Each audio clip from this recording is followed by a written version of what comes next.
Halo teman-teman, pernah nggak sih kalian baca satu paragraf dalam bahasa Inggris yang secara tata bahasa atau grammar sebenarnya udah benar, tapi pas dibaca kok rasanya berantakan banget gitu.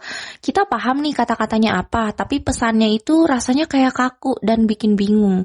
Biasanya kita belajar grammar cuman sebagai hafalan rumus. Jangan begini, nulisnya harus begitu, atau gimana, bla bla bla. Tapi hari ini kita bakal bahas pertanyaan yang lebih mendasar. Kenapa sih kita harus belajar grammar? Jawabannya bukan cuma soal supaya tepat atau dapat nilai bagus, tapi soal fungsi. Kita pakai grammar sebagai jembatan antara ide dengan audiens kita. Nah, disinilah functional grammar bermain peran.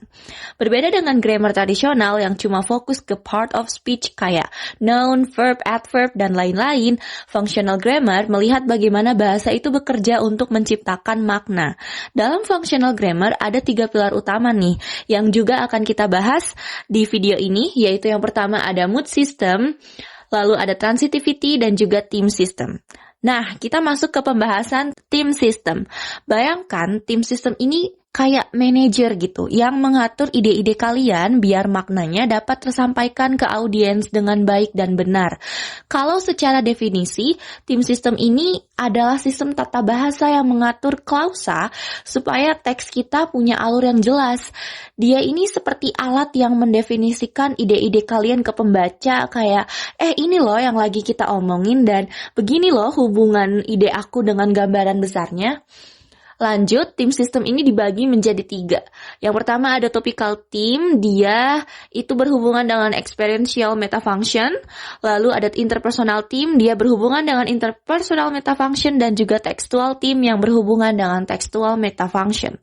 Beralih ke theme dan rhyme, theme itu adalah elemen yang paling pertama yang ada di dalam klausa. Dia berfungsi sebagai representational meaning yang mana nantinya akan direalisasikan lebih lanjut di transitivity. Transitivity itu adalah analisa yang mendefinisikan bagian-bagian kalimat menjadi partisipan, circumstances, dan proses. Terus gimana cara kerjanya kalau di kalimat? Gampang banget. Setiap clause yang kalian ucapkan atau tulis itu dibagi jadi 2 bagian utama, yaitu theme dan rhyme. Theme ini adalah titik awal kalian. Anggap aja dia ini kayak umpan di awal kalimat yang kasih tahu kita tentang apa sih klausa ini. Simpelnya, theme adalah elemen yang paling pertama muncul dalam sebuah kalimat. Kalau rhyme ini sisanya. Rhyme adalah informasi baru, isi pesan yang mau kalian sampaikan dari si theme tadi. Dengan kata lain, semua yang bukan theme adalah rhyme. Ibaratnya kalau theme adalah jangkar yang bikin kita tetap fokus, maka rhyme adalah kapal yang bawa kita ke informasi-informasi baru. Nah, contohnya adalah seperti ini. Yang di highlight merah adalah theme-nya dan yang di garis bawahi hijau adalah rhyme-nya. Lebih lanjut lagi ada yang disebut sebagai marked theme dan unmarked theme. Singkatnya, jika theme-nya itu subjek, yang mana biasanya she, he, atau it, maka dia unmarked. Tapi kalau theme-nya itu non-subjek, maka dia jadinya marked theme. Dan kalau kita tarik lagi dengan contoh sebelumnya, maka akan jadi seperti ini. Sebagai rangkuman ulang, intinya, partisipan as theme dia itu menitik beratkan pada siapa atau apa pelakunya, sementara proses as theme dia menitik beratkan pada tindakan atau instruksi yang harus dilakukan. Kalau circumstances as theme, dia menitik beratkan pada di mana, kapan, atau bagaimana suatu peristiwa itu terjadi.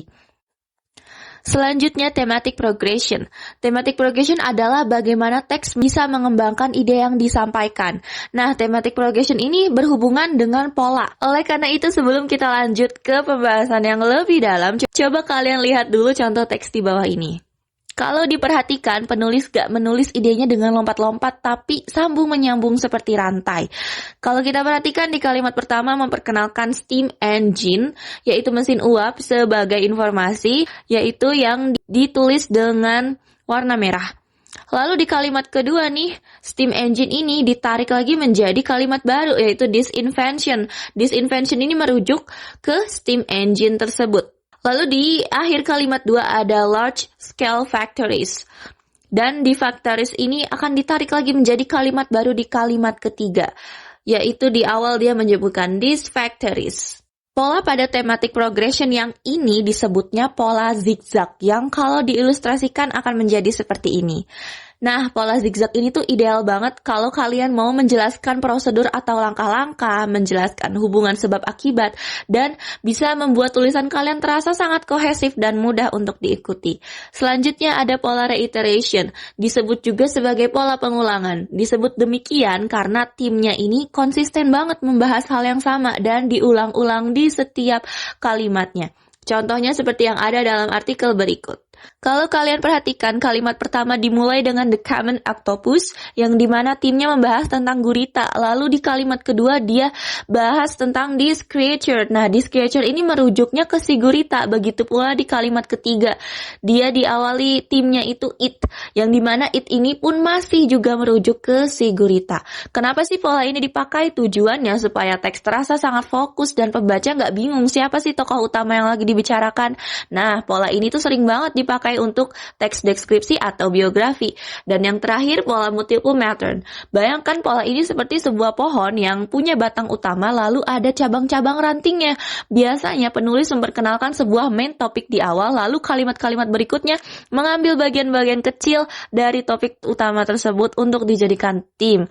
Biasanya pola ini oke banget kalau kalian mau buat artikel destinasi wisata. Berikut contoh artikelnya. Bisa kita lihat di kalimat pembuka, penulis memperkenalkan Japan sebagai topik besar, dan ini disebutnya sebagai hypertheme. Nah, di kalimat-kalimat selanjutnya penulis ini nggak mengulang kata Jepang, tapi mengambil cabang-cabangnya, yaitu Tokyo, Kyoto, Hokkaido sebagai theme. Pola ini keren banget buat kalian yang mau bikin tulisan biar terstruktur rapi. Seperti kalau kalian mau mempresentasikan poin-poin dalam sebuah kategori. Nah, jadi tuh pembaca tahu kalau Tokyo, Kyoto, dan Hokkaido itu masih dalam satu naungan topik yang sama, yaitu Jepang. Selanjutnya ada mood system. Nah, mood system ini tuh berkaitan dengan interaksi. Jadi kita akan menganalisis interaksi antara pembicara atau penulis dengan pendengar atau pembaca. Mood system ini mendefinisikan interaksi menjadi dua, yaitu antara giving atau memberi informasi atau demand, atau meminta informasi, dan itu disebutnya speech function. Lalu hal ini dikembangkan lagi menjadi deklaratif pernyataan, yaitu memberi informasi, interrogatif meminta informasi, dan imperatif memberi instruksi. Mood system ini dibagi menjadi dua, ada mood dan juga residue. Di mood ini dia terdiri dari subjek atau kata benda dan kata ganti, noun atau pronoun. Lalu selanjutnya ada finite, yaitu bagian dari kata kerja atau verb yang fungsinya itu menunjukkan waktu atau kepastian. Sementara kalau residue itu dia adalah apapun yang bukan bagian dari mood block, yang disebut juga residue seperti predicator, complement, adjunct, dan lain-lain. Berikut contoh yang pertama. The James Webb Telescope captured a stunning new image of the galaxy yesterday. Diambil dari salah satu artikel dari BBC News. Subjek di sini adalah the James Webb Telescope, sementara finite-nya itu berbentuk past, yaitu captured. Lalu complement-nya a stunning new image of the galaxy, dan adjunct-nya itu berbentuk circumstantials, yaitu dia menunjukkan kata waktu, yaitu yesterday. Selanjutnya ada transitivity system. Seperti yang udah dijelaskan di awal, transitivity system ini dia punya tiga bagian, yaitu participants, siapa atau apa yang terlibat, lalu ada proses, apa yang terjadi, yang dimana biasanya dia dipimpin oleh main action atau verb, lalu yang terakhir ada circumstances, yaitu dia menunjukkan keadaan, tempat, waktu, dan manner, when, where, how, or why. Di transitivity ini ada yang namanya process type. Dia terbagi menjadi 6. Yang pertama, ada kalimat yang bersifat material process atau kalimat yang menunjukkan tindakan fisik atau peristiwa nyata, yang dimana dia ditandai dengan subjeknya sebagai actor. Lalu ada juga mental, dia menggambarkan persepsi atau apa yang dirasakan oleh si penulis atau pembicara, yang dimana akan ada sensor, feeler, dan thinker. Lalu ada relational, kalimat ini memberikan deskripsi atau identitas kepada suatu objek.